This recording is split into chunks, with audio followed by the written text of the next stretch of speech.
Indeed, I am all about you on this, your night, you new FACCs and cardiac care associates. It is all about you. We, you and I, are not so different. Noreen is from Egypt. Udo is from Germany. Heidi is from Murray, Utah. And Matthew is from Charleston, South Carolina. And all of the rest of you. You and I each have dreams and ideals and aspirations and doubts. Dreams and ideals and aspirations and doubts. For example, I am not sure that I can live up to the expectations of Ralph and all the prior presidents, dating back to Grudel, Fish, and Glover, and Gebling. I'm not sure that I can live up to their expectations. I am not sure that I can live up to your expectations of me. And so I have doubts. You also have doubts. Your doubts are, how's it going to go in practice? What are you going to do about subspecialty boards? What effect is healthcare reform going to have on you? And so we are not so different. We are similar in having doubts, and we are also similar in having dreams and ideals and aspirations. But we are different in other ways. For example, each of you new FACCs and each of you new cardiac care associates are younger than I am. You are brighter than I am. You are better trained than I am. You are more skilled than I am. Now, I've gotten used to that, as my children and now my grandchildren are much more intelligent than I ever was, ever will be. And so, indeed, I have gotten used to that concept. At home, I am sometimes afforded the opportunity of saying grace or blessing before dinner. But I'm always reminded of the importance of being brief.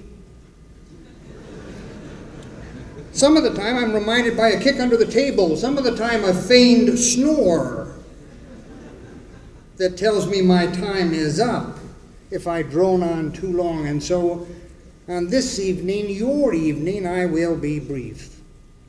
Family is an interesting concept dating back to the earliest of recorded times, and we are all from families. That's a universal tract, a universal trait.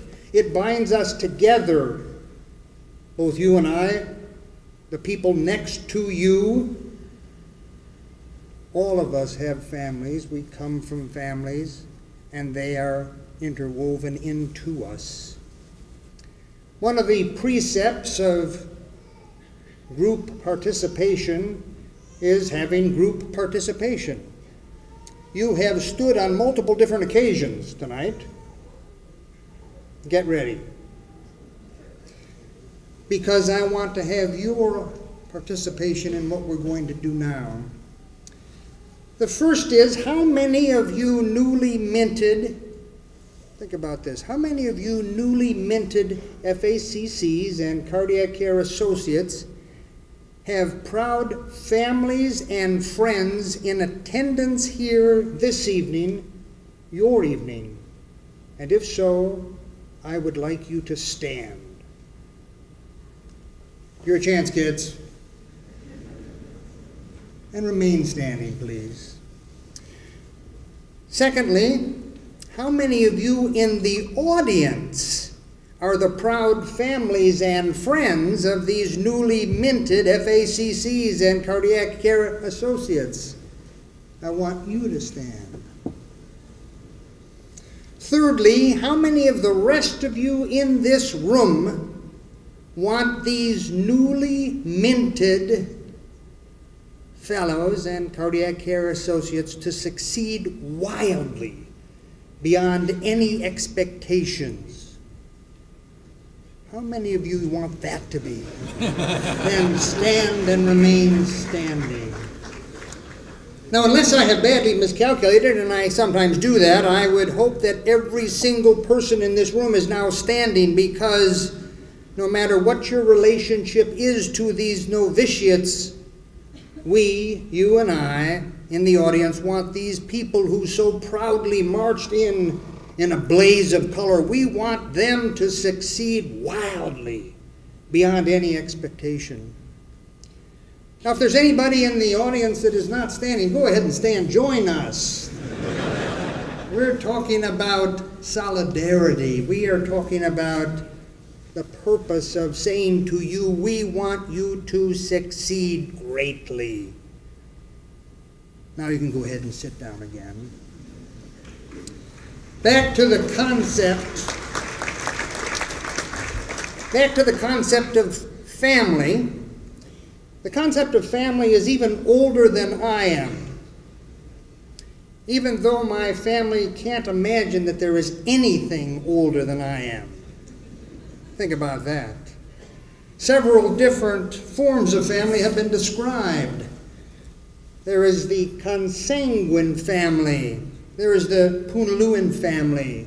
There is the Syndasmian family. There is the patriarchal family, the monogamian family. I am not sure exactly where in the taxonomy of family that the ACC and now you play. What role and what place do you occupy?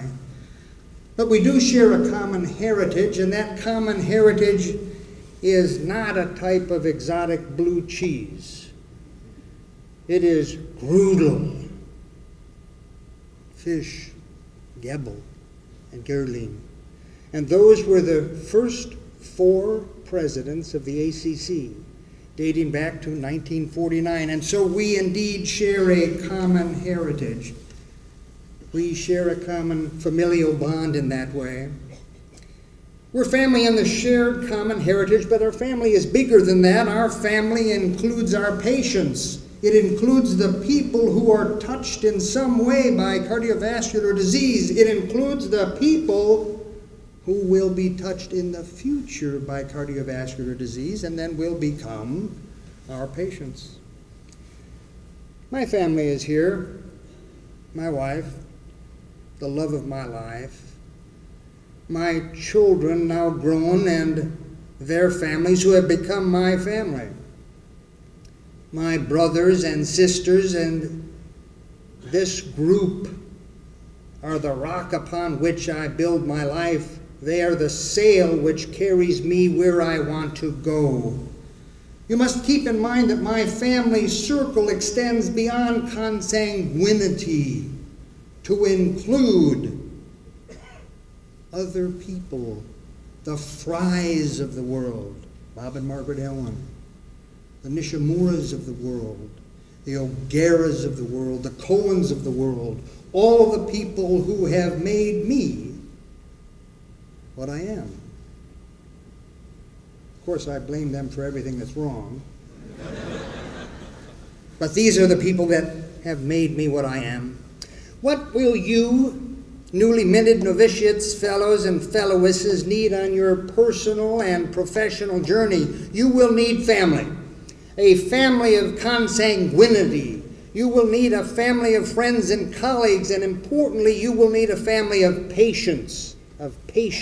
In that family, you will need challenge. You will need acceptance. You will need laughter. You will need joy, and you will need forbearance. In that family, you will not only need, but you will find wisdom and fulfillment and hard work. You will not win every battle. You will not win every battle.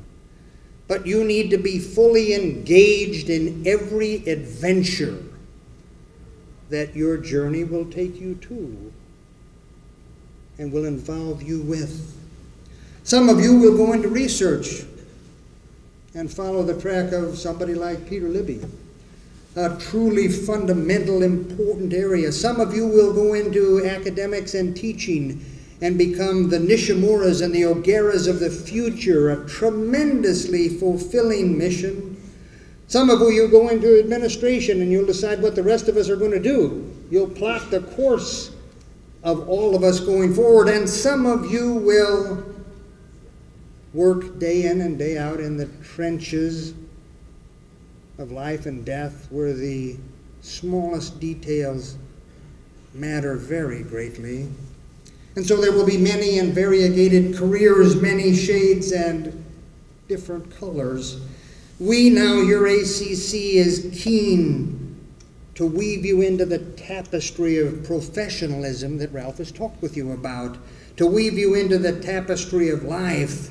We want you, newly minted FACs, you newly minted fellows and fellowesses, we want you to succeed greatly. We want you to go for it. We want you to go out on the limb. We want you to be involved with radical engagement in your society, radical engagement in your community, radical engagement in your family, in your home, radical engagement in the world, radical engagement in your patients and in their families. You've heard about the concept of just-in-time learning. You've heard about the concept of feedback. I have just now had real-time, just-in-time feedback. I have been kicked under the table. Not just once, but several different times. And I have received that feedback that is usually given my family when I drone on too long, indicating that my time is up. And so I would bring this part of your celebration to a close. As you sit there, you say, how on earth is he going to bring closure? How on earth is he going to bring closure in this rambling discourse of joy and wonderment and passion? I bring it to a close, but actually more importantly for each of you fellows and fellowesses, I bring it to a beginning. Not a closure, but a beginning, ascending forth on wings of eagles. I bring it to a beginning. And so how would we do that? As we do that, I would end it with a quote from Lawrence. Lawrence, the blue-eyed Lawrence of Arabia. And this is what he said. He said, all men dream, but not equally. All men dream, but not equally. Those who dream by night in the dusty recesses of their minds wake in the day to find it was a vanity. But the dreamers of the day are the dangerous ones. The dreamers of the day are the dangerous ones. For they may act their dreams out with open eyes and make them possible. The dreamers of the day are the dangerous one because they may act out their dreams with open eyes and make their dreams possible, and this I did. And so on this night, your night, I want each of you, new FACCs, cardiac care associates, I want you to dream wildly with your eyes open and make your dreams come true. Welcome to your family, your ACC.